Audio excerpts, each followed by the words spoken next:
ఈ నెల 27న వరంగల్లో నిర్వహించే బీఆర్ఎస్ రజతోత్సవ బహిరంగ సభను విజయవంతం చేయాలని ఎమ్మెల్సీ యాదవ్ రెడ్డి, ఎఫ్డీసీ మాజీ చైర్మన్ ఉంటేరు ప్రతాప్ రెడ్డిలు తూప్రాన్లో పిలుపునిచ్చారు. తూప్రాన్ రూరల్ మరియు మున్సిపాలిటీలో బీఆర్ఎస్ ముఖ్య కార్యకర్తలతో వారు ప్రత్యేక సమావేశం నిర్వహించారు. యువకులను, రైతులను బహిరంగ సభకు తరలించే విధంగా నాయకులు ప్రత్యేక చొరవ చూపాలని కోరారు.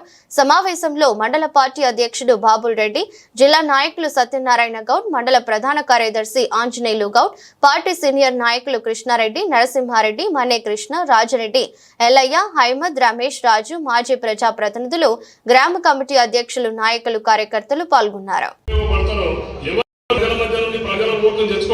వాళ్ళకే మేము అవకాశం ఇస్తామని సభాముఖంగా చెప్తూ దానికి తోడు కొంతమంది అడిగారు, చెప్పారు ఆర్థికంగానో లేకపోతే ఇంకో రకం తప్పనిసరి కాలుకు బల్పం కట్టుకొని ప్రతాప్ రెడ్డి మేము మన మీదున్న అందరము ఇంక్లూడింగ్ హరీష్ రావు కూడా గ్రామాల తిరుగుతాము. ప్రతి సర్పంచ్ తగ్గొద్దు. ఇంకా 60 వచ్చిన మంచిదే. కొంతమంది డీసీఎంలో ఎక్కిపోతుండ్రు. అంతకంటే అద్భుతం కాదు. మనం బస్సు ఇస్తున్నాం. బస్సులో నిమ్మలంగా కూర్చొని యూత్ ఉన్నారు కదా, నిలబడాలి, వచ్చిన పాటలు పాడాలి. పాటలు పాడకుండా, డ్యాన్స్ చేసుకుంటా, జై తెలంగాణ అనుకుంటా, జై కేసీఆర్ అనుకుంటా ముందుకు పోవాలి. ఇవాళ నుంచి మెట్టు అందరూ డీపీలలో కేసీఆర్ బొమ్మ ఉండాలి.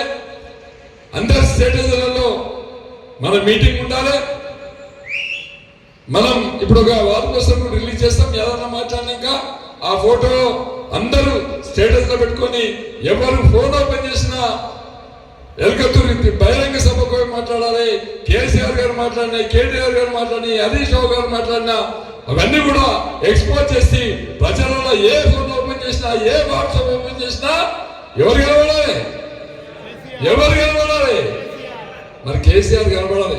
అట్లా మనం తయారు కావాలని చెప్పి తెలియజేస్తూ మరి భవిష్యత్తులో కూడా తప్పకుండా ఈసారి సర్పంచ్ కానీ, ఎంపీటీసీలు కానీ, మరి మున్సిపల్ మన పిఎస్సి డైరెక్టర్లు కానీ, పిఎస్సి చైర్మన్, మన జెడ్పీటీసీ, ఎంపీపీ, పార్టీ ప్రెసిడెంట్ ఇట్లా అందరూ కూర్చున్నాం. అందరి సమక్షంలో ఎల్టీ చేసుకున్నాం. ప్రజలకు అందుబాటులో ఉండి ప్రజల కోసం చేసే 4 పిల్లలు మనకి గట్టిగా ఉంటే మండలం బ్రహ్మాండంగా ముందుతుంది. ఆపద వస్తే నలుగురికి ఫోన్ కొట్టండి. ఇంకా మా ఇద్దరు కూడా ఫోన్ కొట్టండి. 6 లీడర్లు అందుబాటులో పోలీస్ స్టేషన్ లో మనం వంగబెట్టి పని చేయించుకోవచ్చు. ఎంఆర్ఓ ఆఫీస్ లో పని కాకపోతే వంగబెట్టి పని చేయించుకోవచ్చు. ఒక్క మెసేజ్ పెట్టుకుంటే 500 మంది జమ పెట్టిన విధంగా రేపటి ప్రణాళిక చేస్తాం. ఏ కార్యక్రమం కూడా చీలాగా ముందుకు తెలియజేస్తూ ఈ అవకాశం అందరికీ పేరున ధన్యవాదాలు. మనకు వెహికల్స్ ఎన్ని కేటాయించారు?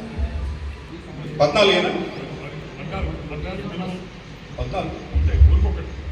అయితే ఇప్పుడు ఏంటంటే తమ్ముడు ఎవరో మాట్లాడినప్పుడు ఏమన్నాడంటే, మనం స్వామి మల్కాపూర్ స్వామి మాట్లాడినప్పుడు మనం 150 మంది 200 మంది కార్యకర్తలు పోదాము అని అన్నాడు. దానికి చెప్తున్నా ఏంటంటే, మనకు ప్రతి గ్రామానికి ఒక బస్సు వస్తుంది. ఎక్కడ